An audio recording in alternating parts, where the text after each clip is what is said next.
I've talked a lot about love this past month, both in real life and especially on this channel, as I've gone through different types of love that we see in Webtoon series. Familial love, the love in families and friends, romantic love, the love we see in relationships, and toxic love, the dangers and problems that arise when love is displayed incorrectly or felt toxic, I guess. Now, there's definitely a reason why I did it that way. And no, it's not just because the romantic love video fell closest to Valentine's Day, but that was part of it. No, I wanted to establish an ascending order of importance. I dearly hope most of you have already felt and understood familial love. Meanwhile, romantic love is talked about so much that every answer and somehow no answer is correct. And with toxic love, it's important to understand it, as we see the results of being involved in one. Today we're talking about one that I personally believe to be very important. Now, I don't want to speak for you, but I'm not the most confident person. I'm rather insecure about most things in life. And surprisingly, having a small YouTube channel doesn't help. I sometimes struggle to look on the bright side of things, especially when it comes to myself. And that's why I love when Webtoon series take a moment to show people, not just characters or pieces to a larger story, but people who change, develop, grow, get hurt, heal, and so on. So that's the idea for today, going through a couple of different Webtoon series, and taking a look at the characters, seeing how they struggle with who they are, and how they change or might be changing. Surprisingly, I won't be mentioning Lore Olympus this time, even though it does do a good job at this. Instead, I wanted to talk about a couple of other Webtoon series that I haven't really mentioned that much. First, Down to Earth. Now, I don't mention Down to Earth a lot, but you should read it, because it's good and I really like its art style and it's a really cute story. Anyways, our story focuses on our main character, Cade, our down on luck, down on life, sad boy hours main character. Cade isn't exactly the happiest person when it comes to much, and that does ring true when we open up with his girlfriend dumping him, with his reaction being none, no reaction. She does eventually dump Soda on him and telling him to find his heart before he breaks the hearts of other girls, eventually making him think, I don't really believe that I'll ever be able to find my heart again. Cade isn't in the best mood. We do later find out that he did fall in love, date, and got dumped by basically the girl of his dreams, someone he thought was going to be his partner for life. And while having a fever, when we see him mistake Zadia, an alien, not important right now, for Delilah, that girl that he dated, that girl he's hung up on, we see that he begs her not to leave. And eventually, while mind sharing, also not important, Zadia sees Delilah in Cade's memories, only thinking Cade is hurting. We don't see a lot of Delilah. Granted, while I'm writing this, we do get a small flashback being Cade's favorite memory of her, but even with this most recent chapter, we don't really see how their relationship ended. Cade defined himself by their relationship. It's what made him happy, and there's nothing inherently wrong with that. Or nothing wrong with having a relationship that makes you happy. But the problem arises when it's one of the only things that does make you happy. Because if you have only one thing that makes you happy, it's dangerous. Sure, it won't fail to make you happy, but what if one day it does? What if one day it leaves? While we didn't see it happen, we see the result of it happening. Cade is a broken man, clinging on to anything that can give him a fleeting moment of happiness. Whether it be the newest girl of the week, his job, his games, his cat, Cade fell from grace and struggles to believe that he's worth anything. Even when he invites Zadia into his home and tries to teach her how to be a human, even teaching her how to dance, we see him break down. And when Zadia gets concerned, he reassures her, I guess, it's not you. It's nothing. It's me. That's not it. I just really miss her. I've been holding this in for a while. Like, since before you moved in. Ugh, I'm so pathetic. Cade has been holding on to his feelings for a long time, and has been burning him up inside for a while. Cade is killing himself, believing himself to be the problem. And as we see in the newest chapter, Cade mentally breaks. And it's not like he's alone. There are plenty of webtoon series that handle a lack of self-worth. And when I say that, I don't necessarily mean hating yourself. It could just be a lack of self-worth or identity. As we take a look at the webtoon, Your Smile is a Trap, where we deal with Q, an ex-K-pop star, trying to become a normal kid again, alongside his neighbor and classmate Lily. Now, unsurprisingly, or surprisingly I guess, an ex-K-pop star and a kid who looks like she's about to murder everyone aren't the most popular people. Q struggles with his identity. He feels like he needs to hide who he really is from the world.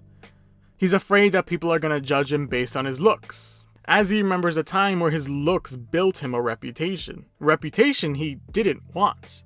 He remembers the looks he got, how people talked about him, even who followed him, like these stalker girls or how his fans acted. Meanwhile, Lily is kind of the opposite, but actually kind of the same. Lily struggles with who she is because she doesn't want to be judged by her appearance. She has a reputation based on her looks, a reputation she didn't want. She knows the looks she gets from classmates, how people talk about her, even the people who avoid her. They both hide who they are, not because they necessarily hate themselves, but they just lack their self-identity. But they do eventually help each other break out of their own respective shells. Q stops wearing glasses that actively hide who he is. Meanwhile, Lily stops covering her eyes with her hair. These two people realize that who they are shouldn't need to be hidden away or kept secrets. They're people. Their appearance shouldn't dictate who they are.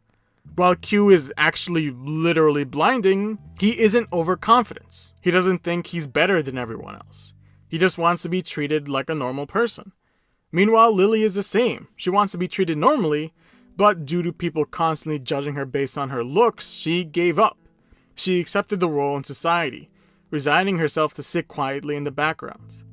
But they both gave each other the strength to change who they are. And while these characters more just lacked self-worth and understanding, there are certainly characters who don't necessarily love themselves.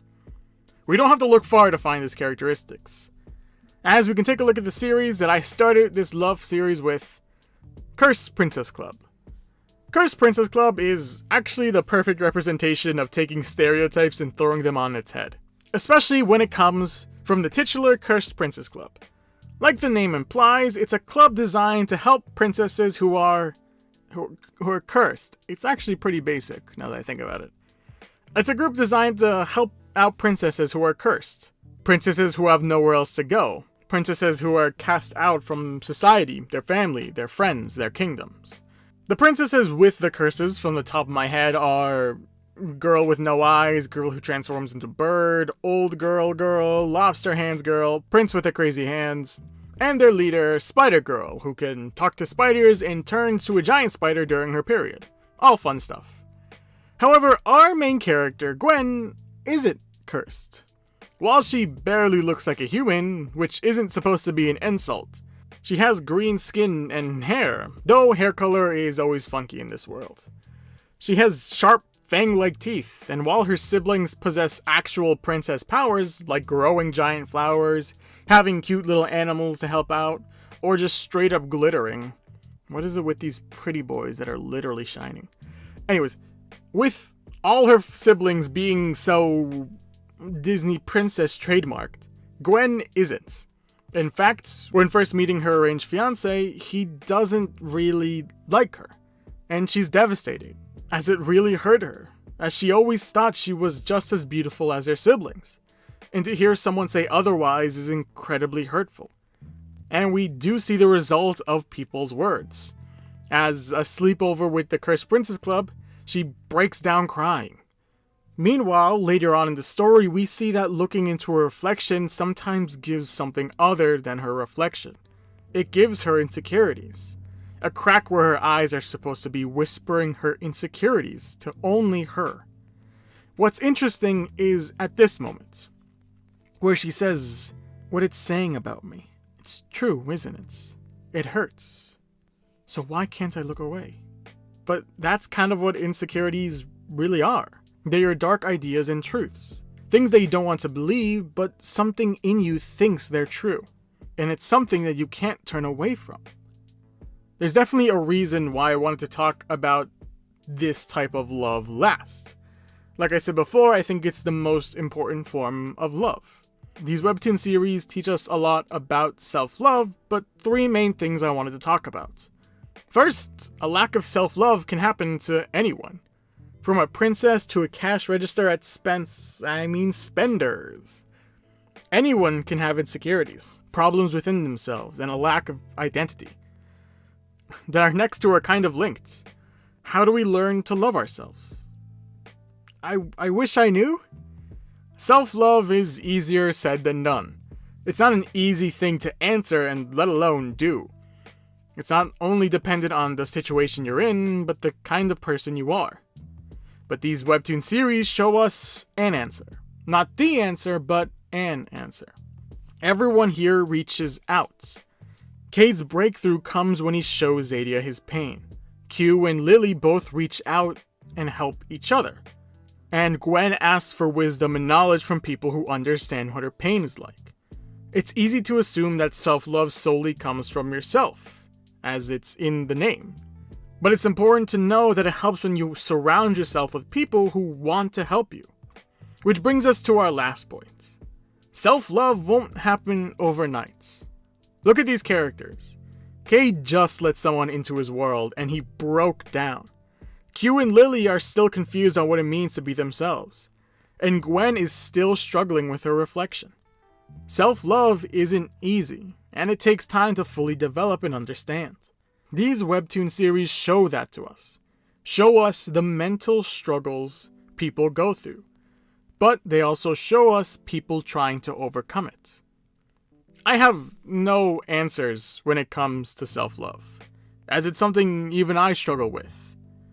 I guess the only thing I can say is keep at it. Open up to someone. Find a support group. There's no shame in seeking help. And don't be worried if it doesn't happen overnight. You can't change your emotions in a couple hours. You're a person. You're complex. You're intricate. As much as I love these characters, they are characters. But I think they show us very human interactions, very human feelings, very human problems. And really, that's a credit to the authors. I don't feel like I mentioned them enough, but they do fantastic work.